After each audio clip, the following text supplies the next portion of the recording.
This is the land of Havilah, Proverbs 17, verse 1. Better is a dry morsel with quietness than a house full of feasting with strife. Comment, this proverb is similar to the one that said, better is a dinner of herbs where love is than a fattened calf with hatred. The holidays can be difficult because of family tension. A Thanksgiving feast is unpleasant if the family doesn't get along. Better is a dry morsel with quietness, with peace, than a house full of feasting with strife. Verse 2. A servant who deals wisely will rule over a son who causes shame, and shall have a part in the inheritance among the brothers. Comment, this proverb brings to mind a son who joins a family business, but he causes shame for some reason. He's not good for the business for some reason, or the business isn't good for him. And alongside him, there's an employee who's such an asset to the business, he winds up being awarded stock. The stock gives the employee an inheritance among the family members. Verse 3. The refining pot is for silver and the furnace for gold, but Yahweh tests the hearts. Comment, a refining pot reveals the purity of gold and silver, but only God knows the purity of the heart. Only God has the tools to test the purity of the heart. Verse 4. An evildoer heeds wicked lips. A liar gives ear to a mischievous tongue. Comment, evildoers listen to evildoers. Verse 5. Whoever mocks the poor reproaches his maker. He who is glad at calamity shall not be unpunished. Comment, the summary of the proverb is that if someone has a bad turn of events, a calamity in his life, don't mock him or take pleasure in it. In video games as well as in life, there are levels of difficulty. Someone who's beating the game at level 1, it would be ridiculous if he mocked the person who's losing the game at level 10. If someone is failing in the game of life, maybe he has more difficulties in his path, so we don't mock him. And to mock him would be to mock his maker. Verse 6. Children's children are the crown of old men. The glory of children are their parents. Comment, grandparents think their grandchildren are great. Children think their parents and grandparents are great. The proverb only mentions parents, that children think their parents are a glory, but there is no Hebrew word for grandparents, so when it says parents, it's covering both parents and grandparents. The children think their parents and grandparents are great. Verse 7. Arrogant speech isn't fitting for a fool, much less do lying lips fit a prince. Comment, we expect a fool to be foolish, therefore we give him a pass for most things he says. Hardly anything he does upsets us, but if he's arrogant, that's hard to tolerate. That's about the only thing we can't tolerate from a fool. We expect more from a person of high standing. One arrogant or immoral man in high office bothers us more than 100 million common fools who don't have any bearing on our lives. Verse 8. A bribe is a precious stone in the eyes of him who gives it. Wherever he turns, he prospers. Comment, bribery is effective. It's immoral and illegal, but it is effective. Verse 9. He who covers an offense promotes love, but he who repeats a matter separates best friends. Comment, forgive, forget, and don't keep bringing it up. Verse 10. A rebuke enters deeper into one who has understanding than 100 lashes into a fool. Comment, a person of understanding responds to gentle correction. A person without understanding doesn't respond to gentle correction, and maybe not even to severe punishment. Verse 11. An evil man seeks only rebellion, therefore a cruel messenger shall be sent against him. Comment, the evil man won't stop his evil until he's forced.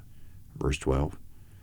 Let a bear robbed of her cubs meet a man rather than a fool in his folly. Comment, a fool's more dangerous than a bear robbed of her cubs. Verse 13.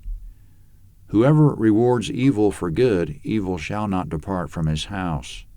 Comment, if a person's wicked enough to do evil to someone who's done good to him, he'll always be plagued with evil himself. Verse 14. The beginning of strife is like breaching a dam. Therefore, stop contention before quarreling breaks out. Comment, the beginning of an argument is like a dam starting to leak. An argument can escalate into a large-scale disaster, so stop the argument at the earliest possible time. Verse 15. He who justifies the wicked and he who condemns the righteous, both of them alike are an abomination to Yahweh. Comment, the subject of the proverb is the turning of justice on its head, condemning the righteous and justifying the wicked. Both are an abomination. Verse 16. Why is there money in the hand of a fool to buy wisdom, since he has no understanding? Comment, wisdom's beyond a fool. He can't grasp it. Verse 17. A friend loves at all times, and a brother is born for adversity. Comment, friends and brothers ought to support each other through thick and thin. Verse 18. A man void of understanding strikes hands and becomes collateral in the presence of his neighbor. Comment, in checking the various translations of this proverb, it's consistently about becoming security or providing collateral in a financial sense, promising to back up someone in finances. In the proverb before it, a friend or brother helps, but there's almost an opposite suggestion in this proverb that becoming security for a loan isn't the right kind of help. Better to give a loan straight out than to back up a loan from a third party. Verse 19.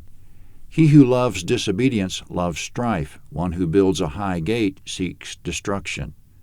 Comment in Part A, he who loves disobedience loves strife.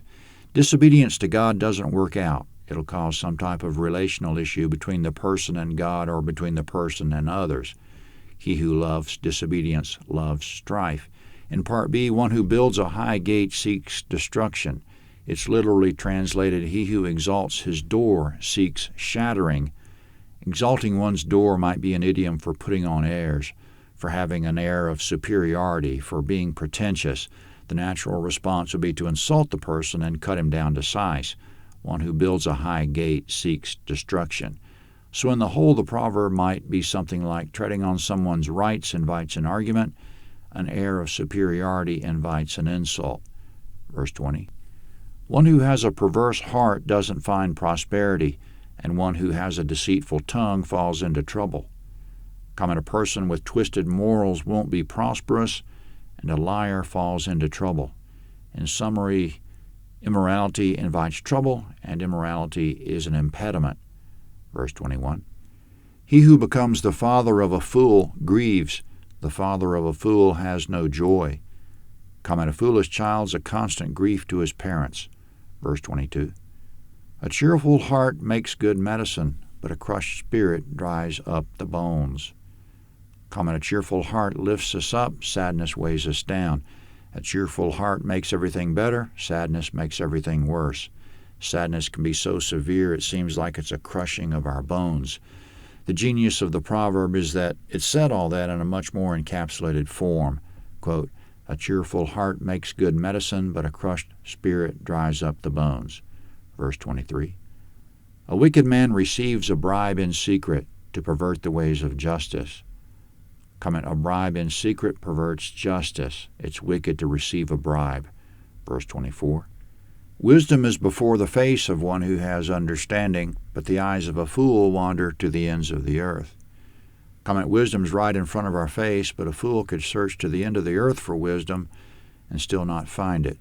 Verse 25. A foolish son brings grief to his father and bitterness to her who bore him. Comment, a foolish son is a bitter grief to his parents. Verse 26.